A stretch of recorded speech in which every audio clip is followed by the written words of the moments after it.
Welcome to Fall, Rise, Give, a space where we invite you to dig into the real cause of your suffering, looking at opportunities for growth with a change in your beliefs, thoughts, and actions so you can be your true self and be inspired. Join us as we explore life's ups and downs and navigate the twists and turns, sharing stories of resilience, hope, and the transformative power of giving back.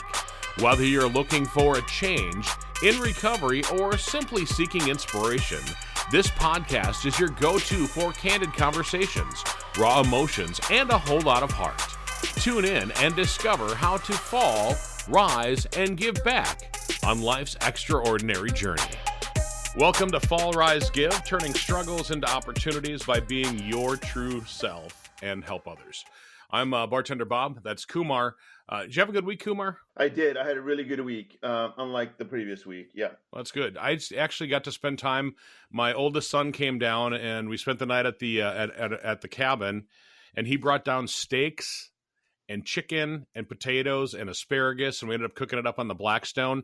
And I'll tell you what, it felt like we were at a five-star diner or a five-star restaurant. When we're eating at the cabin. That's awesome. No, it's simple pleasures in life. That's what I think. It's interesting. And I think, it's funny that you mentioned that. Pleasures of food and is one of the biggest pleasures that we need to enjoy ourselves with. And funny enough, the topic today is about pleasure, desire, money, and a little bit about sex, but only because the energy part of it's intertwined with the second chakra. I was going to say, doesn't everything just kind of tie together anyway? Money, sex, desire, all of that pleasure, all of that stuff kind of combined together? It does. And it's funny. We forget sometimes, we block that energy and we don't live life to the fullest. I've been very conscious of trying to live my life to the fullest the last couple of weeks. As we mentioned last week, I was going through some blockage and being afraid. And so as I utilize some of the tools that we talk about in the book and in the podcast, I started shifting my energy a little bit and started more focusing on what I wanted. I wanted to be able to live more joyous on a day-to-day basis, not just happiness perspective, but doing things that actually give me joy, give me pleasure, stuff like that. So what did you end up doing? I went bowling last night for a charity event, so that was a lot of fun. And so for me, that was a big deal. I just had a kind of a Zen moment. I had a lot of things that still went sideways work-wise. And I was in a meeting, and this woman said, "You seem really happy.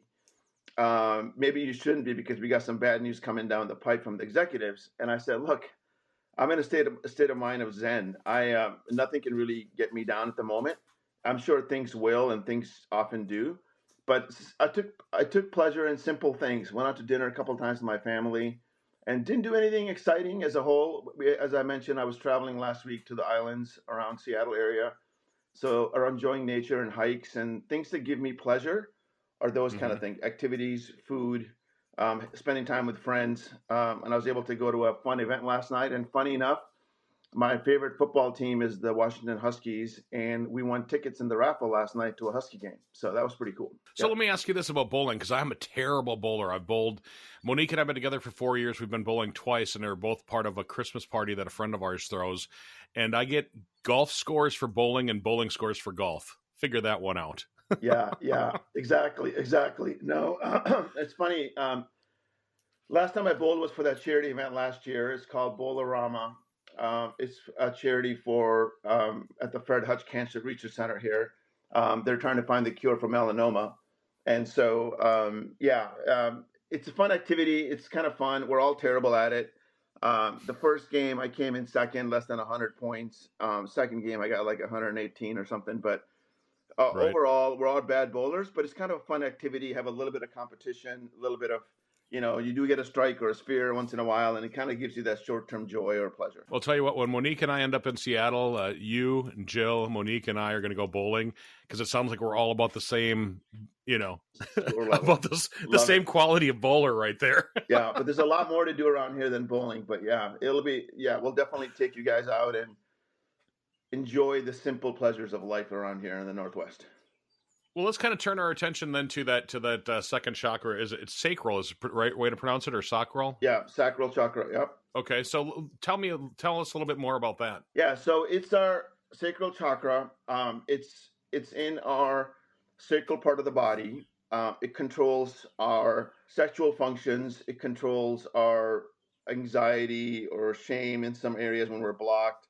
It controls our money, power, and control.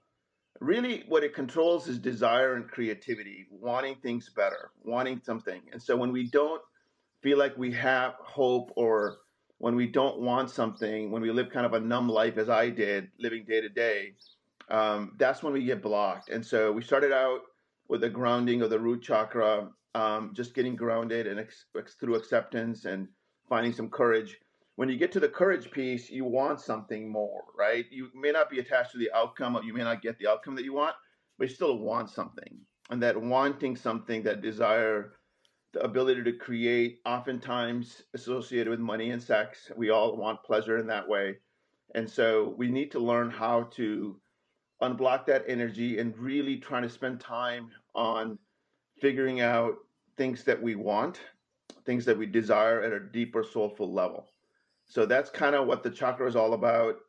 It can result in anxiety and anger and frustration when we're blocked from it. It's really around making sure that our physical bodies are interconnected. Um, these chakras, the first three are part of the physical chakras. The root chakra is in the base of the spine. The sacral chakra is in the sacral part of your body. Third one is around your stomach. And then we start to go into the spiritual and the heart chakras. But they're all intertwined. And what we talk about is energies. And these energies are physical, emotional, and spiritual. And as we go down this journey, it's kind of funny. I was in a workshop yesterday on Zoom through Hay House, the big publishing firm, and they had this thing on reinvent. And the keynote speaker at the end of the day was talking about how we're all interconnected spiritually in this ether and universe, and how we're manifesting our lives essentially through this universal energy of spirit, and then how we see things through our energy centers. And so she started to touch on the chakras a little bit. It's an ancient Hindu um, name, but it's really popular around Buddhism and a lot of other modern New Age stuff nowadays. You know, you mentioned, I think in one of our first couple of podcasts, you mentioned that we're all interconnected somehow.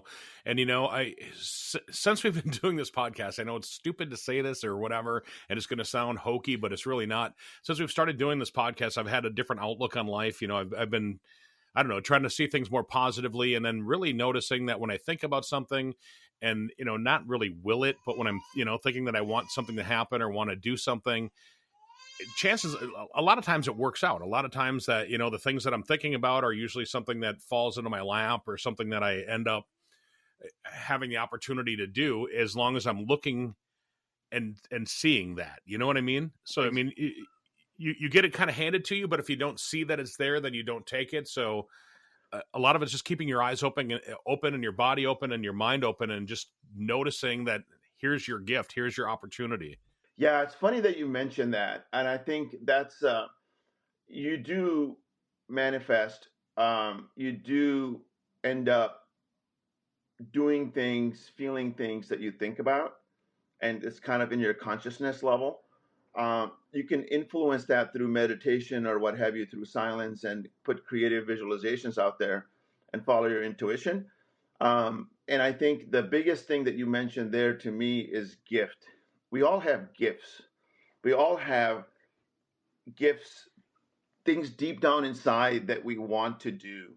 For you, it's probably a gift that I notice is the gift of gab, gift of talking, gift of giving people entertainment through conversation, right? And it's the ability to bring people together. For me, I believe my biggest gift is enthusiasm, is getting people excited, getting people inspired. And so for me, it took me years to learn. And we've talked about it before, about a company I started. The company was called enthusiasm.com and ended up being called Enthusiasm Technologies. And so enthusiasm is a word that comes from a Latin word, enthos, God within. And so we get excited about things that we deeply connect to, things that we deeply aspire to do or be. And that comes into our desire.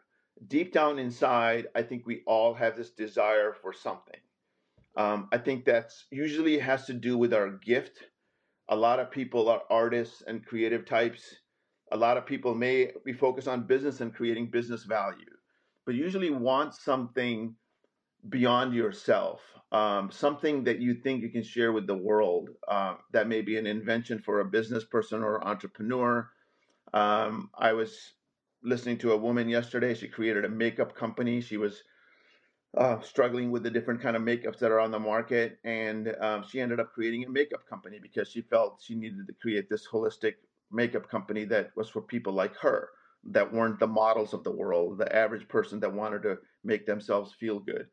And so she talked a lot about being worthy and being worthy to accept. But I think we're not going to talk about being worthy at this particular moment. But what we're talking about is at this point, just thinking about our gifts. When we sit with ourselves in meditation or in our thought process, let's take a step back and saying, maybe through all my experiences, through all my struggles, through my suffering, what is the one thing or a couple of things that I believe are my talents, my gifts that I can share with the world? And usually we have a thread that weaves us through, and these things keep coming back. Maybe you wanted to be a musician that we talked about, or you wanted to be a motorcycle mechanic. You get pleasure from fixing motorcycles and getting out there in the country riding your bike, get some sense of freedom. So it's really in noticing in those moments, sitting back and saying, okay, pausing and reflecting and saying, okay, what do I really, really want?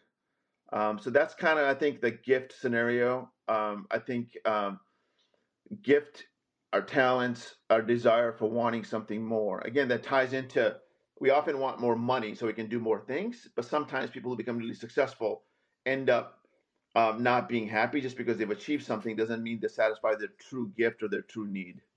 I went through college a second time. I went to college right after we graduated in '87, and I got an associate's degree from Brown Institute, went on to be a radio personality for many years. And in 2017, my son went to college at Western Technical College in La Crosse, and there's a granted program. And so I decided I'm going to go back to school because I helped him with his homework his first semester. He loved it. I loved doing it myself, and so I went back to college, ended up getting on the, straight A's the entire time through college, the second time.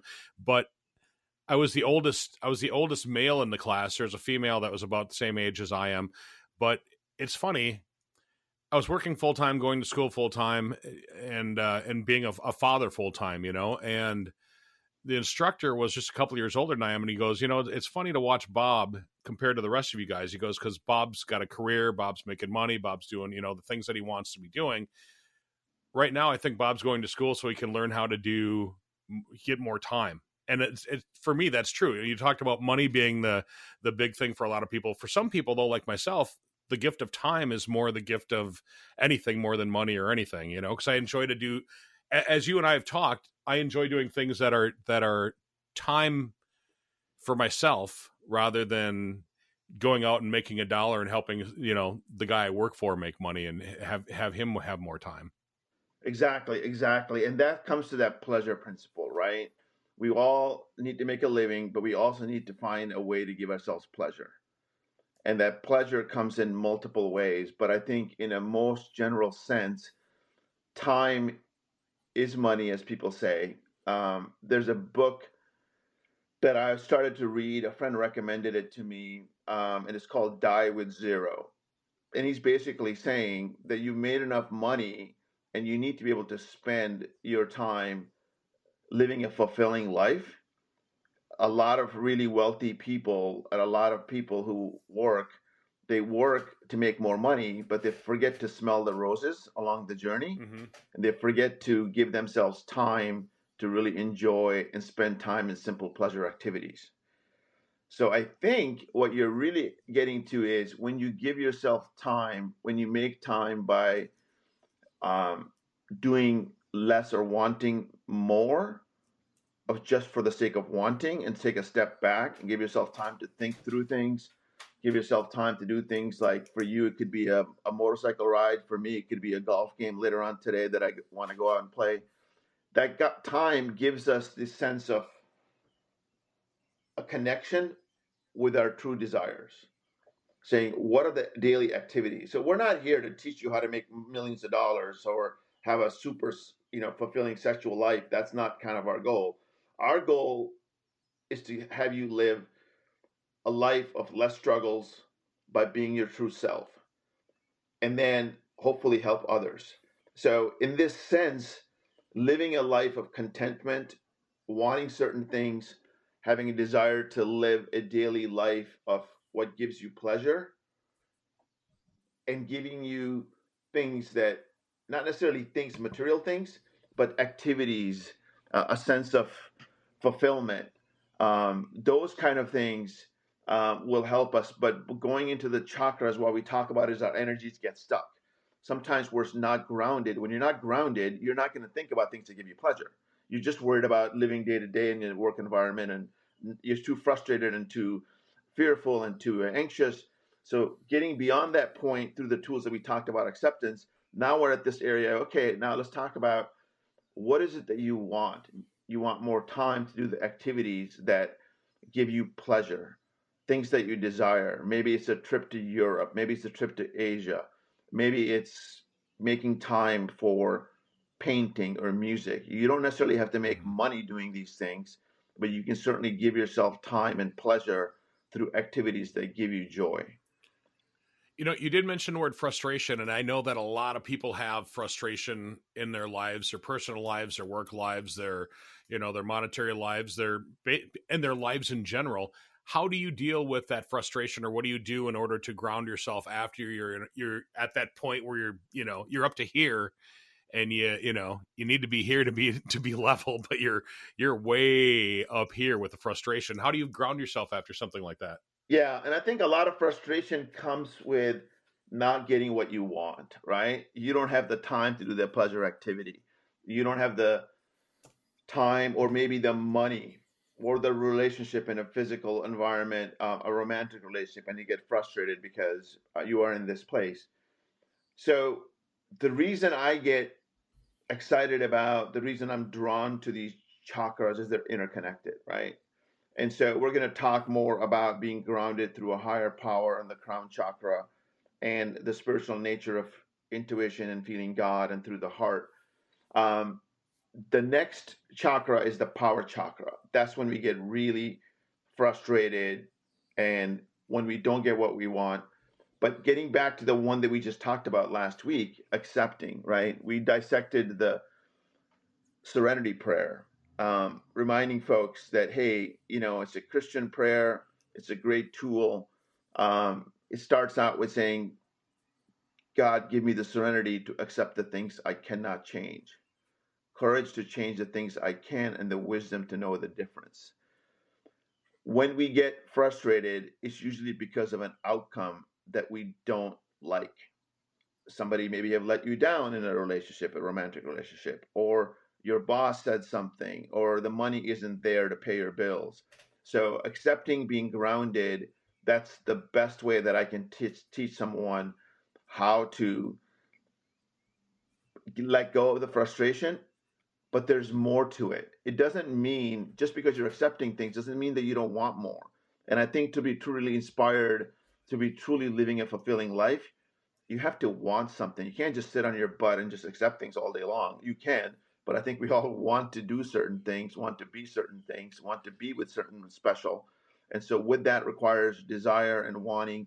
And once you want something, you have to think of this word hope that came in for me. Obama wrote that book, Audacity of Hope. A lot of people don't even have hope. I don't even want to go with the word hope yet. Hope is a very important word. But first, you got to want something. You got to want a better situation, a better life for yourself, a better day. Let's just start out with today. What can you do today with the time that you have? Don't be just numb and watch golf on the TV all day or a Netflix movie. Think about for a moment, go for a nature walk, go for something that gives you true pleasure. I find going for a walk, going out, being in nature is probably the simplest way for me to start to get centered besides meditation. And so, frustration, connected, desire, wanting something, I think we have to want something. And so that desire component, and we usually think it's money that we need to do some things. And certainly people do need money, but it's usually what do you need the money for? Are you going to be so Mm. stuck just trying to get the money, or are you trying to actually live a simple life? And you and I are not super rich. We have a simple lives. We go daily pleasures, and we tend to have contentment in our lives. That's why we're talking, because we have time to make for ourselves, to share our gifts with the world, have a conversation about reality of just being your true self. And that starts with simple daily activities. So how does all this tie back into the sacral chakra? Yeah. So it's, you start out with acceptance, the root, you get grounded, and then you have to want something. That wanting something, that desire for that pleasure is really the key. So to unblock that energy, I don't want you to think about, I can't get something, or I'm going to get frustrated because I can't get something. Don't think about those thoughts. Just focus on what you want. Focus on what you want for the day. Focus on what you want for the next couple of hours. Focus on things that give you pleasure. Focus on things that give you fulfillment. For me, I'm excited about today. After the podcast, I'm going to walk the dog. That gives me pleasure. I'm going to go to a workshop about new agey chakra thinking, spiritual stuff. There's a couple of great Mm-hmm. authors that are on that workshop. And then I'm going to go play golf because that gives me pleasure. Seeing the ball when I hit it. Again, I'm terrible at golf, but seeing the ball take flight through the air, that gives me a lot of pleasure. So I'm going to make time for myself. And so this ties into the second chakra. The easiest way to block something, you block your energy, is just wanting that desire, wanting that gift, thinking about that gift or that talent that you have. Let's just start Mm-hmm. with that. A better relationship. Maybe you want a better romantic relationship. Whatever that is, wanting, I think, is the key. Desiring something.